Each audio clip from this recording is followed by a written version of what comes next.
Well, from the Skyview Motorsports desk, I'm Roy J. Akers with Steve Schweitzer and Deb Williams as we have the Cup Garage. And tell you what, we're going to get right to it. Deb and Steve is Sonoma, back-to-back road course racing. Well, we had a city race and then went over to Sonoma.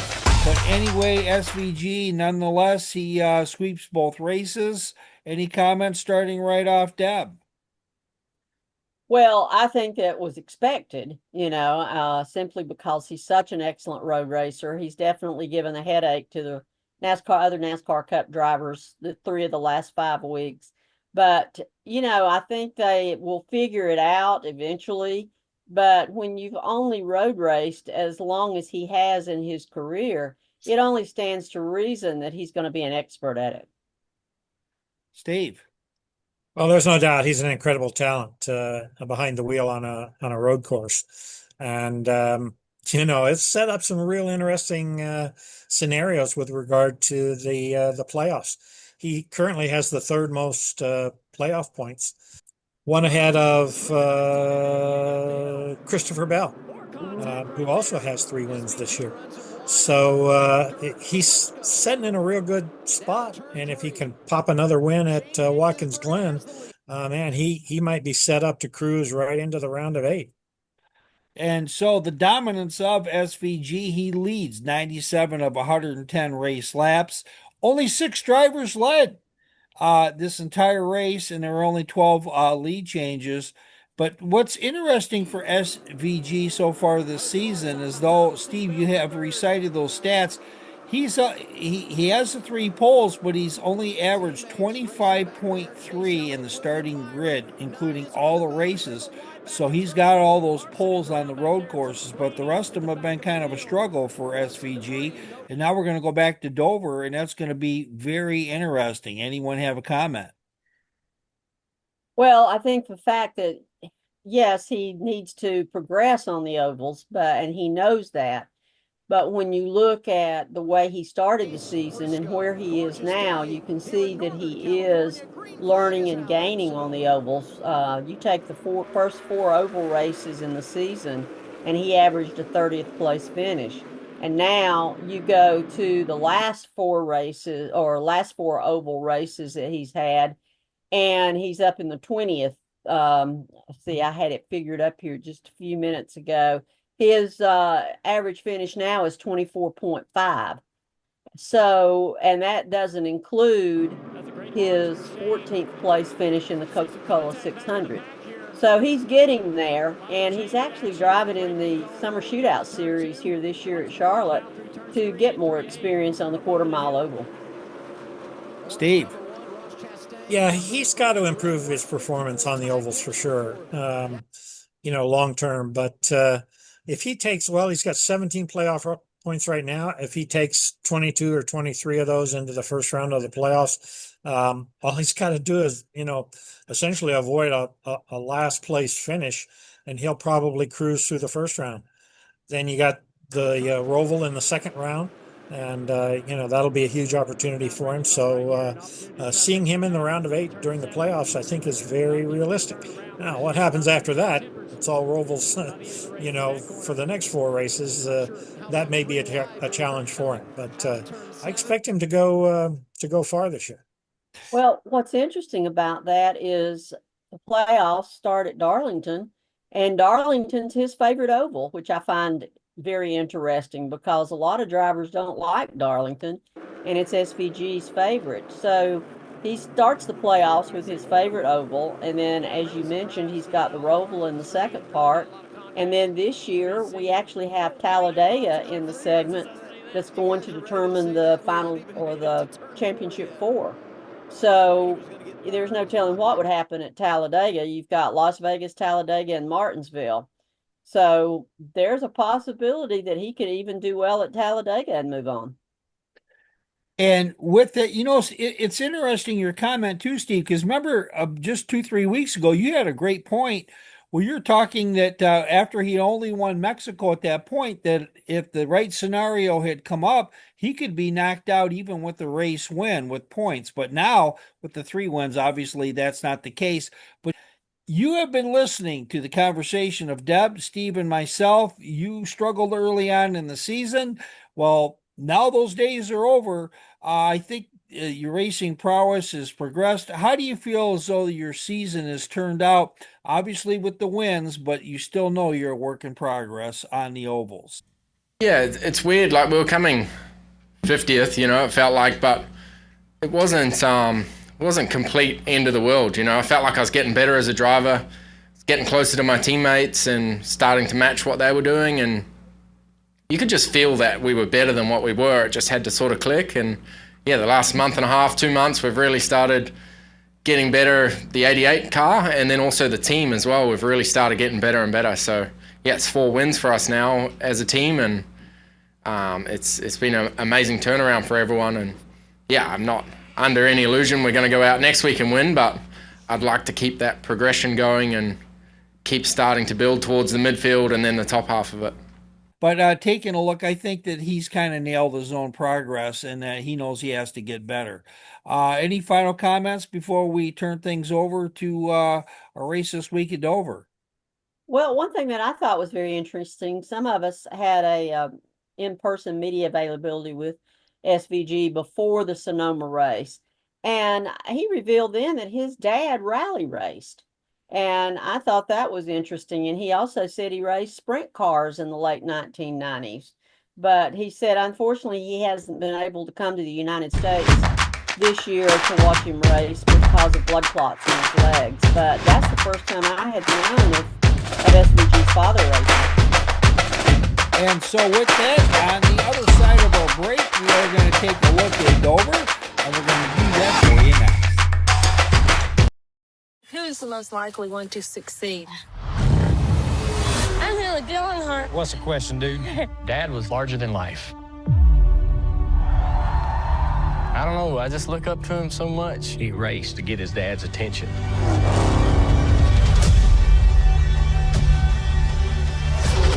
I loved my dad to death, but we had our issues. Is that your son or is that your driver? That's my son.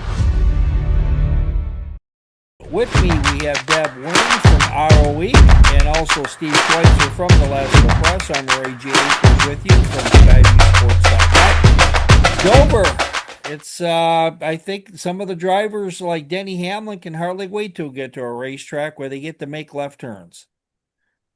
Oh, there's no doubt about that. They're definitely looking to be back in the upper hand, so to speak, over SVG. But now they're going to have to worry about the Hendrick drivers because Hendrick Motorsports has the best record at Dover. And so now they're going to have to worry about 4 drivers instead of 1. They're going to have to worry about Chase Elliott, Kyle Larson, William Byron, and Alex Bowman. Yeah, if you look at the point standings, man, it's a real dead heat for that regular season championship. And that carries with it a 15-point bonus heading into the playoffs. So, that would be huge for Chase Elliott if he can get there. And he's probably been the most consistent of all the Hendricks cars so far this year. But William Byron still's got a 14-point edge over him heading into Dover. We'll see what happens there. That's true, but it seems like Chase has been on the upswing, whereas Williams been on the downside lately. And so it's definitely going to come down. I mean, Hendrick's got 22 wins at the Dover track, and I think it'll be one of the Hendrick drivers that'll emerge in victory lane there. Yeah, that interesting statistic. I think it was 4 weeks ago. William Byron had a 65-point lead over second place, and that's shrunk to 14 points over the last few weeks as he has had some issues on the track. And I do want to save some of our we have Kyle Larson. He's going to join us in the second episode. He does talk about how the points race has changed as we catch him over at Sonoma this past weekend. Let's take a look quickly at Dover. Some of the top racers that have been there. Chase Elliott, as you guys alluded to, he has a win and 2 top 5s and also an extra top 10 in there. Danny Hamlin's raced very, very well. The question that I have, Alex Bowman, Anybody see him kind of progressing through on this? Deb, you think he could make the short list and go ahead and make it official and get a win this weekend? I don't know. He's not really had a lot of consistency this year. And the way the Dover track is, if you have a couple 2-car accident or even 1-car spin coming off of turn 2, that backstretch is really narrow and it collects a lot of cars. So you could actually have a large multi-car crash, probably not 23 cars like Atlanta, but you could have 10 or 12 cars in a crash at Dover. And the Dover track's very unpredictable with its narrow straightaways and the high speeds there. But no, I don't think Bowman will come away with a win this weekend.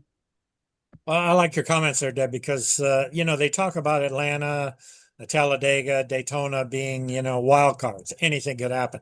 Truthfully, I think anything can happen at Dover. Things happen so fast there that you could be running along having a great day and find yourself right in the middle of something that you didn't foresee or didn't plan for. But stuff happens. That's very true. And the way that track is designed with the banking of the straightaways, even if you say hit the wall coming out of either turn 2 or turn 4, and you're going to slide across the track because it's not a flat straightaway, it's a bank straightaway. And you can always slide down into someone. And like I said, it's so narrow. I remember, the front stretch wreck is where Neil Bonnet broke his sternum, was at Dover. And it's just a high speed and the hits are hard. And we were earlier today, we were asking Joey Logano about his flip there, and I went back and looked at his rookie flip, and that's the first time I can ever remember seeing a car flip at Dover as many years as I covered races there. And it's wild to go back and look at how many times he barrel rolled at that track. And with that, what we'd like to do is that we have driver courtesy of Ford Performance. We have Zane Smith coming in with us right now. Zane, taking a look, how far in advance do you kind of look at a race? I know that you came off of Sonoma this weekend. Do you look one race ahead, or are you kind of tunnel vision on that race? And you have won in the truck series at Dover. How much do you look forward to the race at the Speedway this weekend after 2 consecutive races on the road and city courses? Yeah, not quite yet. I haven't looked into Dover yet. I try to just take it one week at a time and put as much attention as I can on one week and not get too far ahead of myself. But with that said, the conversations at Dover are kind of popping up already, and just a big topic is it's a different time of year we're racing in, and it's potential to be really hot. Obviously, a really demanding place. And I think you could see some track changes too, just with how hot it potentially is going to be. Typically, that means more rubber is going to get laid down, which creates more lanes, which is great for us. Obviously, any opportunity we could get to search for cleaner air is always a great thing. And so I'm actually looking at my 2020 truck win right in front of me here from Dover, and I would love to get a big version of Miles, but Dover has always been one of my favorite racetracks, and yeah, hopefully we could continue my love for Dover. But yeah, it's going to be a challenge, as it is every time, no matter how good your car is or whatnot. Whenever you show up there, so excited to see what that weekend brings. But hopefully it's a good one, and yeah, hopefully we're still alive in the bracket challenge and advance that final round. Well, you heard that he is not really focused on racing. He likes to take things one race at a time, but he really likes Dover. And with that, the Ford cars haven't done real well, Deb and Steve. Couple drivers in particular. Ryan Preece has won top 20 in his last 4 races. Todd Gilliland, also McDowell. None of those guys tend to race real well at that track. What do you see as a prediction for some of the Fords and even the Toyotas? Well, I definitely have to give the nod to Chevrolet. And again, that goes back to Hendrick. But then I think we got to look at Toyotas. And then the Ford cars just don't seem to do well at Dover. I don't know if it's the way the engines are prepared or just the design of the track. You know, the reason the Fords always did well at Atlanta before it was reconfigured was because it had short straightaways and long sweeping turns, and they were able to keep their RPMs very high. But I just don't think the Dover track is conducive to the Ford power plant. I think that's a good observation. I wouldn't be surprised to see a couple of Toyotas up front this weekend. Of course, you know, you can never count on Denny Hamlin, but Ty Gibbs has been running really well here recently, and you know that he's just dying to get a win, and it may take a win for him to get into the playoffs.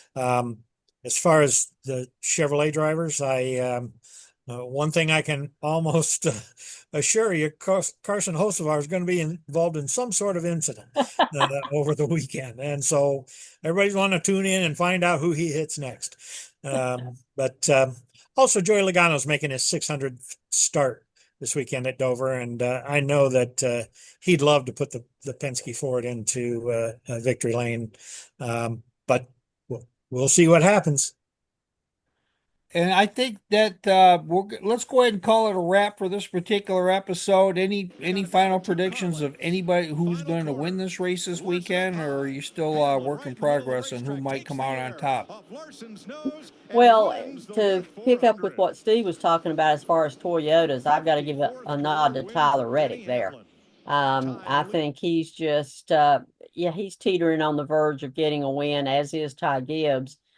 But Chevrolet wise, I got to look at Chase Elliott because even his dad always did well at Dover. So I think Chase, he's on an upswing. It seems like ever since he won at Atlanta or Echo Park Speedway, if you want to give the full name of the track, it's changed his attitude. It's almost like he was in a mental slump, and that victory has taken him out of that and just put that entire team on a upward trajectory. And I think that whereas William Byron's had to deal with problems, Chase has been on the upswing. And even though he was consistent before, the emotional surge wasn't there like it has been since the Atlanta victory.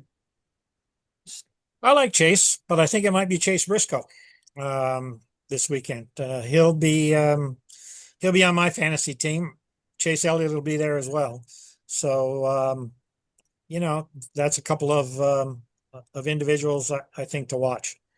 And I just wanted to mention to our viewers, I don't know, a lot of you may not know, Deb, of course, is a full-time motorsports writer for Auto Week, and that in itself is a big job.